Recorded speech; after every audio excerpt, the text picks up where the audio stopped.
all about, it's about different things to different people, and people want different things from music. And the things that are most popular are not always the best. They generally have qualities about them. Yeah. But I'm not worried about being the most popular. I'm not trying to make music where it's like, this is going to be a hit. And it's not like I'm surprised when something isn't. It's like, how come all the DJs aren't playing that? Yeah. I never intended for all the DJs to play it. You can accidentally make something, even as a sort of joke track, and have all the DJs start playing it. So it's not like it's not like your intentions always follow through. But I've been always more interested, I feel like, is using dance elements, but trying to do something that's a little more listening music, rather than trying to make like the floor-filling tracks. So because of that, people may, DJs probably won't gravitate towards it too so much, but the most popular things are always anomalies as well. Like a friend of mine made this thing that went viral, you probably saw, which is Justin Bieber slowed down 800%. Yeah, I saw that. Right, so he threw that on SoundCloud and got, I think, 4 million hits, something like that. Just a ridiculous number. So because it has Bieber's name in it. Just exactly, it has his name, but it went viral. All the various tech blogs were saying, "Hey, check this out." So people were coming from all over. I think they even crashed SoundCloud server at one point. Wow, like, they weren't really? Yeah, they weren't ready for millions of.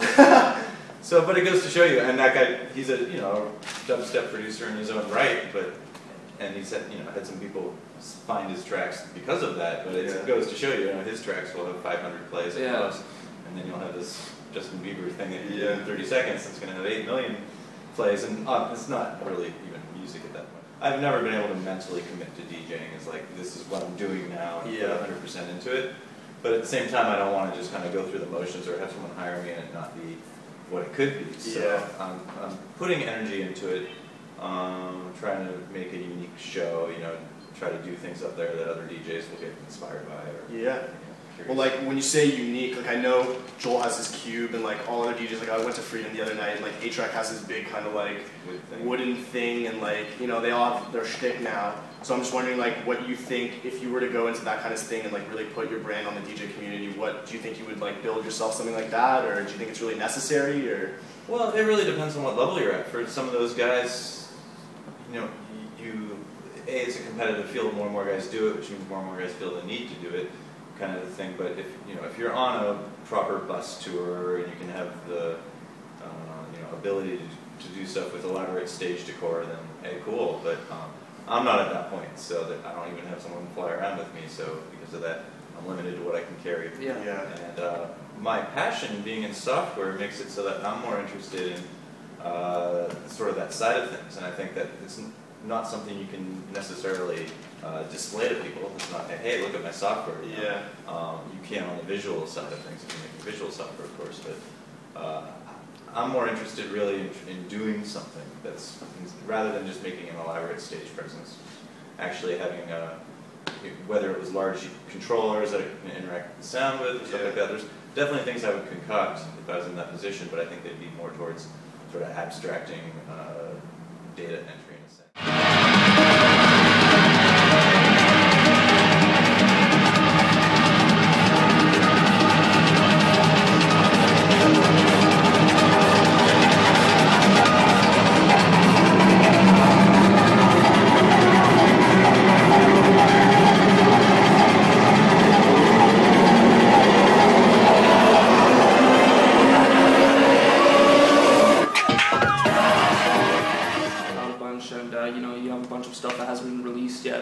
Intending on making maybe even like an LP or something just to kind of have out? And yeah, I'm definitely going to do that more. I had a release on Beatport last month, and that went pretty well, got on the top 100.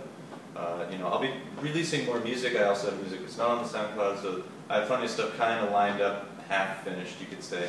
But I want to sort of just have sort of constant small releases rather than try to make some EP of just lumping stuff together.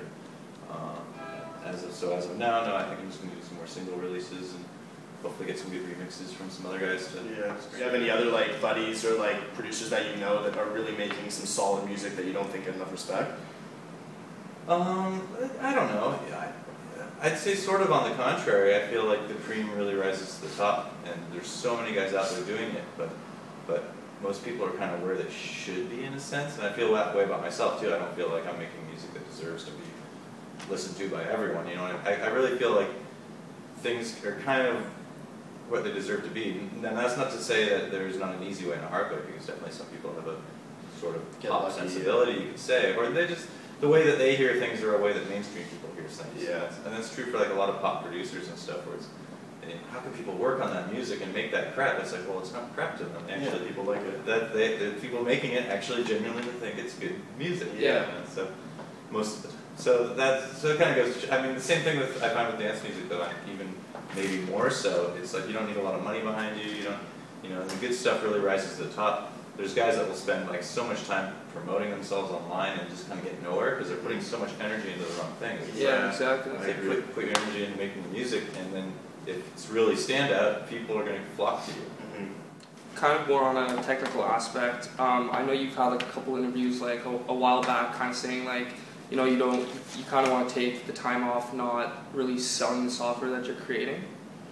Yeah, I've gone back and forth on that. I mean, it becomes overwhelming at times. I mean, last night I was kind of having a little freak out because I realized I have thousands of users now, and they require support kind of trickling in, and then I'm working on additional projects, and then my manager going, how come you're not making more music? And booking agents saying, we need a new DJ mix, and it's just like, what are we doing? Because it's like kind of running a whole software company and other people expecting this music career out of me, so it's kind of like two jobs that should be about 10 people, you know, in a sense. But with that said, I just like to mix it up, you know, I like to do a little of everything, so I've sort of decided not to take time off of any one thing, but yet I feel kind of guilty if I do take too much time off of any one thing, so kind of need to hop around just to try to maintain that. But sometimes I feel like, you know, maybe I should just drop one thing altogether just to focus on one thing and try to do it well. Like in the last couple of years, you know, you've released the Nerd Drum Machine, which is awesome. I have it. It's unbelievable. And I know you just released your LFO tool with the Fish EP, and you're selling it on Xfer. And yeah, I was just gonna ask you, like, what was your incentive to kind of start selling your software again?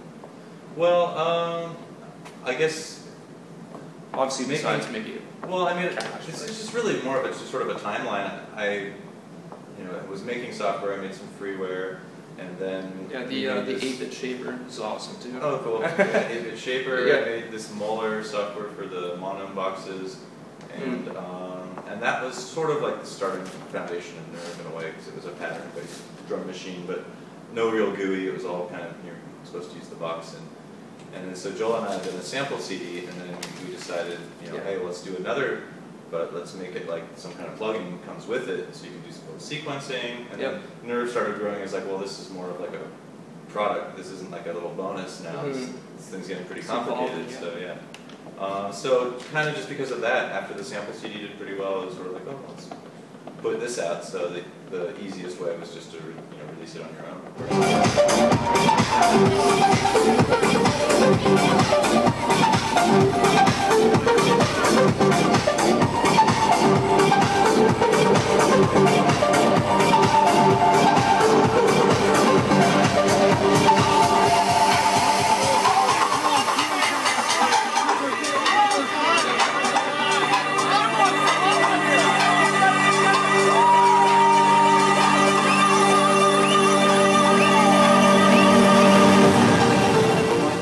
Actually have like what the modern take on DJing would be. I know you use your mono and you use your iPad, and like you use a lot of like drum loops like live, and you'll build your tracks, right?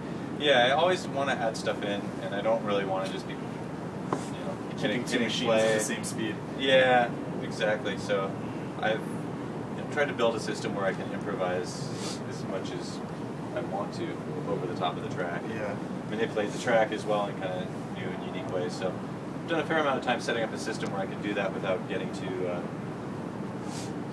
overwhelmed. I want to do it a different way than anyone else is doing it, just because to me that's the most exciting thing in life, is sort of trying to break new ground. For sure. I'd probably be an explorer if the map hasn't stretched around the globe like it has. It feels like, okay, the new frontier to explore is in the technical and the software world. That's where things are changing so fast. So rapidly, yeah. You have perfect pitch, right? Yeah. So when you started out when you were a kid like that, was it kind of your parents that focused you into music, or? Yeah, definitely. My parents, wanted me to practice, and they give me a penny every minute of practice I did or something. So I'd end up with a candy bar after practice. And great. yeah, so I, you know, I kind of lost interest or wanted to switch, and then synthesizers came around when I was like 12, and I got really into that. I just thought that would be a cool thing if I could like play with this stuff for a living. You know, I had no idea how that would ever happen or pan out. I didn't really expect it to. Hoped it would, and it has. So Yeah, that's for sure. so that's cool. But yeah, I always been into the technology and music, and the intersection of the two has always interested me the most. So. Was there like an artist or a track or something that really pushed you to change from like a classical or like a rock thing to like dance music? Well, the dance switchover was I was getting into making my own softwares, and I made this Lucifer plugin, Yeah. which was sort of like Beat Repeat in Ableton, but it was before Beat Repeat, Yeah. and it had a little more like re-scrambling abilities than just straight repeats. So I made that, and then all these DJs started buying it because there was no Beat Repeat in Ableton and all that. And Jonathan Peters in New York flew me out there because he had built some fancy hardware just for Lucifer. Yeah, with the 10 inputs for it, right? Yeah, so yeah, he wanted to show me like how he uses it, running 4 of them at once and all that. So I was impressed by that, and impressed by like the turnout and the selection at his shows, because I hadn't really checked in with dance music. You know, all the electro and tribal and progressive was all like totally new to my ears. So kind of checked out Beatport, and I was making music with Joel, so I was sort of like, hey Joel, like, let's make a track and throw it on this Beatport thing. Yeah. Like, let's just sort of like make one that sounds like the top 10. And so we made a track called This Is the Hook, the SOD track, Yeah, that's for sure. just kind of for fun as a joke. And then it hit #1, so then it was like, oh shit, that was easy. You know, I didn't expect it to come out of the gates like that.